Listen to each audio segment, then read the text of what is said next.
सध्या ऑनलाईनचा जमाना आहे. कोणतीही गोष्ट मिनिटामध्ये घरपोच मिळते, परंतु काही वेळा महिन्याची खरेदीसुद्धा एकाच वेळी होत नाही. त्या दरम्यान एखाद्या गोष्टीची कमतरता जाणवली की जुगाड करावाच लागतो. सध्या असाच एक जुगाड केलेला व्हिडिओ सोशल मीडियावर खूप व्हायरल होत आहे.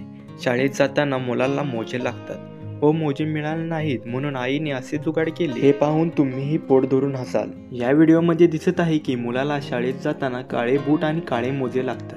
मग मुलाला शाळेत निघताना त्याचे मोजे मिळाले नाहीत. त्यामुळे त्याच्या आईने एक चांगलाच पर्याय शोधला. मुलाला काळे मोजे घातल्याचे दाखवण्यासाठी त्याने त्याच्या पायाला तव्यावरील काजळ लावली. त्यामुळे मुलाला मोजेच घातले आहे असे दिसू लागले. ती काजळी लावल्यावर मुलगा फक्त आपला पाय त्या बुटामध्ये घालतो आणि शाळेत निघून जातो. हे एक हसण्यासाठी बनवलेला व्हिडिओ आहे, पण हा सध्या सोशल मीडियावर प्रचंड व्हायरल होत आहे. हा व्हिडिओ पाहिल्यानंतर अनेक नेटकऱ्यांनी या व्हिडिओचे कौतुक केले. अशाच प्रकारच्या व्हिडिओसाठी तुम्ही या चॅनलला सबस्क्राईब करा आणि मिळूया आणखी एका नव्या व्हिडिओमध्ये. तोपर्यंत धन्यवाद.